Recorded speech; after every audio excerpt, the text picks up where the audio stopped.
You ever have one of those days where you look around at your life and just know right down to your bones that nothing will ever be the same again?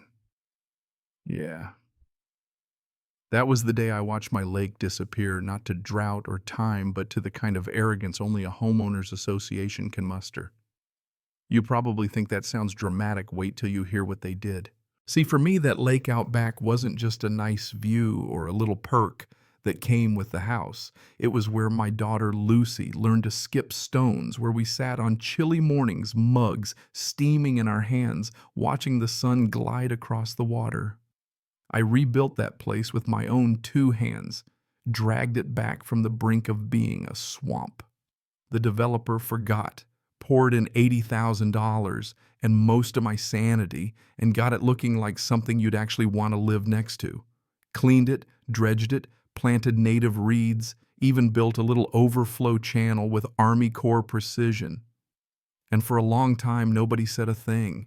The neighbors loved it. Kids played on the banks, the HOA. They just nodded politely until they didn't. I'd moved here after my wife died, needed a fresh start, a place stable enough for a guy fresh out of the Army with a daughter about to hit high school. Gated clean, a little too polite for my taste, but at least I could sleep at night. I thought the worst thing I'd ever deal with here was a mailbox painted the wrong color or a neighbor's dog barking at the wrong hour. Boy, was I naive. It started as these things do, with a note passive-aggressive, as if the paper itself was sneering. Dear Mr. Mercer, do you have permits for your lake runoff system, signed by Denise Clymer? The kind of HOA president who's never met a stereotype she couldn't wear like armor. I sent her copies of all my permits, every last one from the county signed, sealed, filed in triplicate. Got no response. Then suddenly I'm on the agenda at the next board meeting. I walk in expecting neighborly chit-chat, maybe a suggestion about the annual barbecue. Nope. Denise stands up there with her clipboard lips pursed, two board members flanking her like bodyguards. She starts lecturing me about private water hazards and community risk. Says recent rains flooded a trail that hasn't seen a mower since Obama was president. I pointed that out. Crickets. She tries to play hardball. We have a responsibility to protect the integrity of this community, she says, and I shoot right back. Maybe start with the storm drains you haven't cleaned in 8 years. Let's just say it didn't make me any friends. Still, I had every document, every map, the deed. Hell, I'd pulled the permits myself. If they wanted a legal fight, I was ready, but I figured it was just HOA saber rattling. Turns out I was wrong. 2 weeks later, I wake up to the sound of engines, diesel engines. I look out back, and there they are, 3 giant hoses, men in vests, pumps roaring, all of it snaking down to my lake. I storm out there in boots and gym shorts. Who the hell authorized this? One of the guys shrugs, waves a clipboard. Work order from the HOA, emergency protocol. And there's Denise standing on the trail like she's General Patton, sunglasses on, arms crossed, acting like she owns the place. I tell her to shut it down. She smirks. It's for everyone's safety, Jack. You left us no choice. No choice. She just walks off, crew gets the thumbs up, and within hours my lake is dropping 6 inches, then a foot, then more. That night, I'm out there with a flashlight, rage pounding in my chest. The frogs croak, the cypress roots dry up, my dog Ranger paces the mud, and I'm thinking this isn't just wrong, it's illegal. They thought I'd just take it that I'd be too stunned to fight back. That was their first mistake. I dug up every receipt, permit inspection, called in favors from old friends in the county water office, mapped out every inch of my property. Then comes the letter, hand-delivered, formal, official, with all the legal-sounding language they could muster. Imminent risk, emergency mitigation, civil penalty. They accused me of dereliction, claimed my lake might flood the neighborhood despite the spillway I engineered to handle 20-year storms. I almost lost it. Instead, I called Mark, an old Corps buddy who now works for the city. He listened, then said, Jack, that's not just shady, it's probably illegal. Did they file with the county environmental services? Nothing. No permits, no filings, no oversight. He sent me the real rules, any drainage, any modification required, an impact assessment notice to all adjacent owners, and a permit from the county. HOA or not, they were breaking the law. Next day, I'm at the county clerk's office digging up everything the HOA ever filed. All I find is 3 lame maintenance requests and a noise complaint. Nothing about the lake, no hazard assessments, no permits. I take those straight to the law firm whose stamp was on the HOA's letter. The junior lawyer they sent out to meet me nearly faints when I show him the maps and deeds. We thought it was common area, he stammers. Well, it's not. Now I know I've got them. This isn't just personal. It's criminal negligence, and it's about to go public. I upload everything, documents, photos, drone shots, the whole ugly story to a shared drive. Then I invite a few neighbors for coffee, show them what's happening. One Russell, a retired accountant, looks at a photo of his grandkid's favorite dock, stranded in mud, and he just says, "She said it was to protect our homes. Looks like she destroyed yours." The next day, he files an anonymous complaint with the city. From there, it snowballed. Water line receded, 4 feet pumps never stopped. My dog wouldn't go near the shoreline. Dead frogs, fish, even a turtle or two started appearing. Heron nests empty. The HOA tried spinning it as flood prevention maintenance. One board member, Glenn, posts a community update, preliminary success, he calls it. Manageable levels. Right.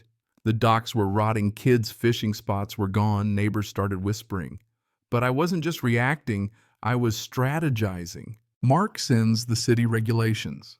I file a formal complaint, not as a homeowner, but as an environmental stakeholder, former Corps engineer. Now the county's involved. Inspectors show up, take pictures, look shocked at the exposed piping, ask where the pumps are. I point them out, smiling. Meanwhile, Denise is nowhere to be found. I send a certified cease and desist. No response.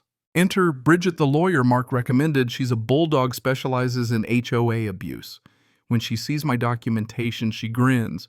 We're going for an injunction, damages, and a full audit. While she files, I catch 2 men sneaking in after midnight, hauling hoses away. I film the whole thing, upload it. Bridget just says, be patient. The more they hide, the worse for them. Within days, the pumps are gone, but the damage is done. The lake's a crater, docks collapse, the HOA's reputation in free fall. Then I get an email from Mallory, a former board member. She's got the real story. They drained the lake to avoid paying for dock repairs. She sends emails smoking gun stuff. Denise writes, if we drop it now, we can frame it as flood prevention. Use the safety clause. Mercer's ex-military might not take it well. They knew the docks were failing. They knew it was their fault. I post the emails online, pin them up at the clubhouse, over 300 comments in 24 hours. Stories pour in: dead fish, damaged fences, kids crying over lost turtles. The narrative shifts. Residents organize. Petition to remove the board gets 51% in 5 days. The city makes a statement: the HOA drained the lake without permits, oversight, or legal jurisdiction. Regional media picks up the story. Bridget files an amended lawsuit. Emotional distress, negligence, trespass, the works. Then the city finds out the HOA dumped all that water into an old storm drain, causing slope damage. Now multiple agencies are involved. Lucy asks me if the lake will come back. I tell her yes, the truth will too. For the first time, I see pride in her eyes. Court day comes. The hearing is packed. Neighbors press city officials. The Judge Langdon is all business. Bridget lays it all out, the evidence, the emails, the drone shots. The HOA's lawyers try their best, but it's hopeless. Judge Langdon rules the HOA must pay for restoration cover damages and remove the condemned docks. You're lucky this isn't a criminal proceeding yet, she says. That afternoon, as they pull out the first rotten dock, neighbors clap. Donuts, coffee, folding chairs. The empire built on arrogance is ripped out one plank at a time. The restoration crew comes next, and for the first time in months, the lake starts coming back. Ranger wags his tail. Hope doesn't feel so crazy anymore. But it isn't over. The investigation finds Denise and Glenn embezzled funds, diverted contracts, manipulated votes, used the HOA as their personal kingdom. Criminal charges. Mug shots. The community finally awake, holds new elections. Neighbors run, real people win. Russell Miriam Allen. People who actually care. Meetings get honest, books open, wildflowers bloom along the banks, kids skip stones again. Lucy and I replace our old bench by the water, and when she asks if it'll ever be the same, I shake my head. No, kid. Better. That's what fighting for your home feels like, not revenge restoration, not silence truth. Sometimes I find myself staring at the old dock plaque I dug out of the mud, rusted but still legible. I hung it in my garage, a reminder that anything built on lies will sink eventually. So now when I sit by the lake at dusk, coffee in hand, ranger at my feet, I feel at peace. Not the kind you get for free, but the kind you earn drop by drop, fight by fight. You want to know what real community is? It's when the quiet ones finally stand up, when tired folks choose to hope, and when one stubborn neighbor with a lake refuses to back down. Here's my question for you. If your peace was threatened, would you stand up too? Or would you wait for someone else to drain the lies and refill the truth? Drop your thoughts below, share your own story, and let's remind each other. Justice is what happens when ordinary people don't quit.